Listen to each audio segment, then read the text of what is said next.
네, 안녕하십니까. 예, 저는 로잔대학교 연구교수로 있고 또 기독연구원 느헤미야에서 전임으로 가르치고 있는 권지성이라고 합니다. 로고스 이 유튜브 채널을 통해서 전도서에 대한 몇 가지 강의들을 좀 나누려고 합니다. 부족하지만 잘 들어봐 주시고요. 또 우리 로고스 채널을 많이 사랑해 주시고 꼭 좋아요와 구독하기 꼭 눌러 주시기 바랍니다. 먼저 전도서를 시작하기 전에 몇 가지 좀 말씀드리고 싶은 것은, 먼저 특강 전도서라는 책이 나왔고요. 그래서 많이 좀 사주시고요. 그리고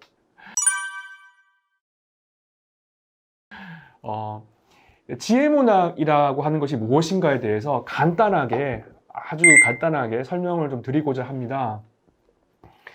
일반적으로 잠언, 욥기, 전도서 세 책은 이스라엘의 지혜 문학으로서 잘 알려져 있습니다.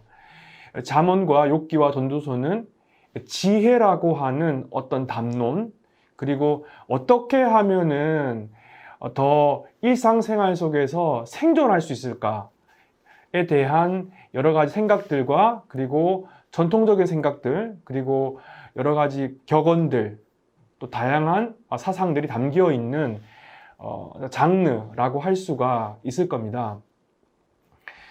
이 지혜문학이라고 하는 것에서 이 지혜라고 하는 이 단어는 일반적으로 우리가 호크마라고 하는 이 히브리어 단어로 잘 알려져 있는데요. 이 호크마는 무엇일까? 일반적으로 이 호크마라고 하는 단어는 크게 이 세 가지의 의미로 쓰입니다. 첫 번째는 생존의 방식이죠. 그러니까 어떻게 하면은 생존할 것인가. 그러니까 요즘 말로 하면은 노하우입니다. 노하우. 이 고대 근동 지역 혹은 이집트 지역에 한번 여러분 한번 생각해 보시기 바랍니다. 현대인의 관점으로 지혜 문학과 이 지혜를 생각할 것이 아니고 고대인의 관점으로 한번 생각해 본다면, 여러분이 이제 부모라 가지고 자녀를 낳았어요. 10명을. 10명의 자녀가 낳았는데 낳자마자 병에 걸려서 3명이 죽습니다. 그런데 그 다음에 또 2명이 죽어요. 5명 남았죠? 근데 전쟁과 또 기아와 여러 가지 질병의 문제로 계속해서 이 사람이 죽는 거예요. 그런데 이제 나이가 들어서 예를 들어서 50, 60이 됐는데 어떤 아이가 살아남았다면 그 공동체에서 이 사람에 대해서 어떻게 생각을 할까요? 아마도 이 사람에게는 삶의 노하우, 호크마, 지혜가 있다라고 생각을 하겠죠. 그래서 지혜문학에서는 나이가 많은 사람에게 지혜가 있다는 말을 하게 됩니다. 고대 사회에서는 이렇게 도서관이 있었던 것도 아니고 책이 있었던 것도 아니고 전기나 인터넷이 있었던 것도 아니기 때문에 나이 든 사람이 가지고 있는 삶의 노하우를 듣기 원했고, 그것이 그 사회에서 지혜, 생존의 법이었죠. 호크마랑 그래서 가장 중요하게 생존의 방식, 노하우가 되는 것이죠. 두 번째는 특별히 잠언에서 사용되는 것인데, 여호와의 지혜, 여호와가 소유한 어떠한 특성, 여호와가 가지고 있는 어떤 것으로서의 지혜가 호크마의 의미로서 사용이 되고 있어요. 잠언을 공부해 보신 분들은 아시겠지만 여호와가 지혜를 소유하고 있다는 사실, 그리고 아버지의 가르침, 아버지의 격언, 전통적인 생각들, 그 가르침들을 잘 듣고 수용함으로써 그 사람의 내면이 점점 자라나게 되고, 어느 순간에 여호와가 한 개인에게 지혜를 주게 되고, 한 개인은 지혜를 소유함으로써 그 내면 속에 미덕, virtue, 캐릭터가 디벨롭먼트 되는 거예요. 그것이 잠언의 메시지인데요. 근데 이때 핵심적인 것은 뭐냐면 여호와의 지혜예요. 그래서 두 번째 지혜, 호크마의 뜻은 여호와가 소유한 지혜를 의미합니다. 세 번째는 뭐냐면은 특별히 잠언 8장과 욥기 28장에 등장하는데 의인화된 지혜입니다. personified wisdom. 이 지혜, 레이디 위즘이라고 하는데요. 이 이 의인화된 이 지혜를 가리킬 때 호크마라고 하는 뜻을 사용하게 되는데요. 굉장히 문학적으로 이 세상이 창조되기 이전에 존재했던 여호와와 함께 있었던 호크마. 그 지혜는 어떤 여호와가 소유한 지혜가 아니고요. 하나의 독립적인 객체로서 우리가 일컬을 때 이 지혜라고 하는 호크마라고 하는 단어를 사용하게 됩니다. 그 외에도 많은 뜻이 있지만 크게 이 세 가지 의미가 있고요. 그러면 이 욥기와 잠언과 전도서를 우리가 생각할 때 좀 여러분들이 강조해서 시간 관계상 다 설명드릴 수 없겠지만 몇 가지 생각해 본다면 역사적인 배경 속에서 욥기와 잠언과 전도서는 어떻게 형성되었을까? 역사주의 비평을 싫어하시는 분이 아니시라면 관심을 가질 만한데요. 특별히 이 잠언과 욥기와 전도서에 대해서 많은 사람 형성사적으로 생각할 때 이렇게 설명을 하곤 해요. 고대 사회의 잠언이라고 하는 격언, 혹은 수수께끼, 혹은 규범적이고 전통적이고 세큘러한, 세속적인 형태의, 그러니까 세큘러라고 하는 의미가 일상생활에도 통용되는 어떤 격언들이 있었는데 잠언이, 그러니까 이 잠언은 굉장히 보편적인 내용을 담고 있죠. 여러분이 잠언 읽으시면 알겠지만 어떤 보편적인 내용을 담고 있어요. 예를 들어서 야, 그 지게석을 함부로 옮기지 마 하는 거는 땅을 함부로 변경시키지 말라는 거거든요. 혹은 근면하고 성실하게 살아. 이런 내용들은 뭐 중국이나 한국에도 그런 유사한 격언들이 있지 않습니까? 그래서 이스라엘의 역사의 배경에 대한 것이 없는 것처럼 보여요. 그러다 보니까 굉장히 세속적이다. 그리고 신학적이지 않다. 그리고 규범적이다는 말로 잠언을 설명을 해왔어요. 그런데 이러한 잠언이 시간이 지나감에 따라서 반발 심리로서 규범적인 지혜에 대한 반발 심리로서 욥기가 등장했다는 거죠. 욥은 굉장히 전통적인 생각과 사상에 대해서 반발하지 않습니까? 저항하지 않습니까? 그래서 프로테스트 리터러처라고도 하죠. 그래서 이런 저항적인 문학이 나왔고 마지막에는 굉장히 삶을 회의하는 기존의 시스템과 체제에 대해서 지혜의 어떤 전승에 대해서 회의하는 완전히 그 회의적이고 반전통적인 그러한 전도서가 나왔다라고 주장을 하는 그런 하이포서시스, 그런 가설이 오랫동안 유지가 되어 왔죠. 폰나드나 기존의 한스 슈미트나 이 지혜문학을 굉장히 오랫동안 연구해왔던 이 독일 계열의 학자들은 이렇게 주장을 해왔고 그것이 여전히 한국 사회에 많이 퍼져 있고 지금도 많이 그런 식으로 가르치는 유럽의 또 영어권의 학자들은 있습니다.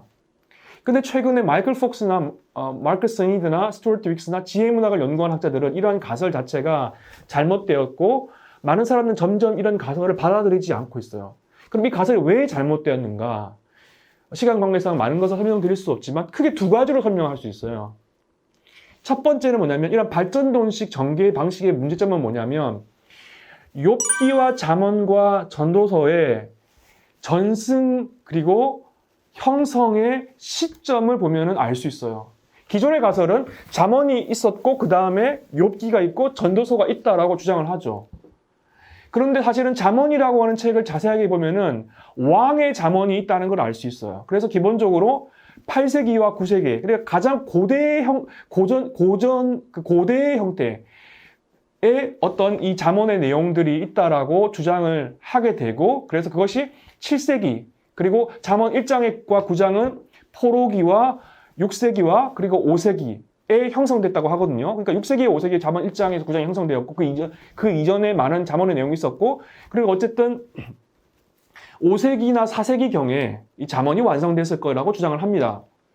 그러면 욥기는 언제냐? 이 발전론적인 과정을 받아들이려면 기본적으로 5세기나 4세기, 3세기에 욥기 형성돼야 되잖아요.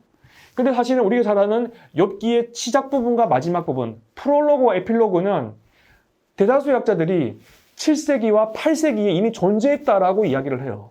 그리고 다이얼로그 중간 핵심적인 부분은 6세기와 5세기와 4세기에 거쳐서 대체적으로 학자들은 4세기에 욥기가 완성됐다고 하거든요.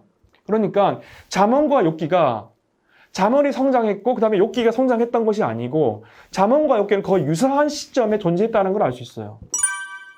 그렇기 때문에 기존의 발전론적인 방법의 이론 자체가 문제가 있다고 하는 것입니다. 두 번째는 뭐냐면 이런 발전론적인 방식의 지혜문학이 형성됐다고 하는 주장은 없는 것이 없던 어떠한 형태가 욥기와 전도서에서 생겨났다라고 하는 거죠. 맞죠? 그런데 욥기라고 하는 이 굉장히 신동론적이고 고통의 문제에 대해서 이야기를 하고 정의의 문제에 대해서 반대되는 의견을 제기하고 그리고 다이얼로적인 잠언에는 없는 게 다이얼로그지 않습니까? 이러한 형태의 욥기가 기존에 없던 거냐? 그렇지 않다는 거예요. 고대 근동문학과 욥기는 굉장한 유사성을 가지는 걸로 설명이 되어져 왔는데요.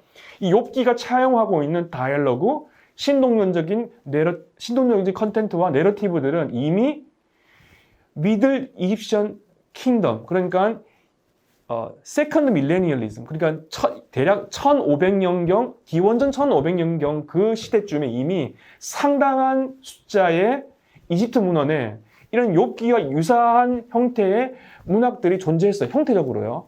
신학적인 것은 아니고요. 그리고 바벨론 문헌에서 마찬가지고 이가리팅 문헌에서도 실제로 욥기가 형성되기 이전부터 이러한 문학은 이미 계속해서 존재해 왔었다는 것이죠.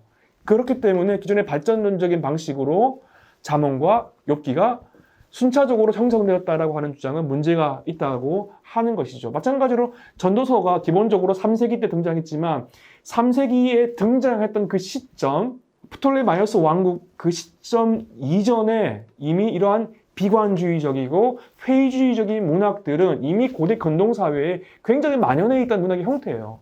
그렇기 때문에 어떤 것이 다윈이즘적인 어떤 형태의 우리가 생각에 착안해서 발전이 되어 와서 무엇인가 형성됐다라고 하는 것은 가설은 받아들일 수가 없는 것이죠. 그러면 잠언과 욥기와 전도서 이 지혜 문학은 무엇을 말하고 있는 것일까? 이 시간에 제가 다 말씀드릴 수는 없지만 잠언은 아까 제가 말씀드렸던 대로 지혜와 아버지의 인스트럭션의 관계성에 대해서 설명하고 있어요. 이것을 통해서 지혜를 소유하라고 말하죠. 그런데 욥기는 이러한 지혜를 소유한 사람, 그리고 그 한 사람과 고통과의 관계를 설명해주고 있어요.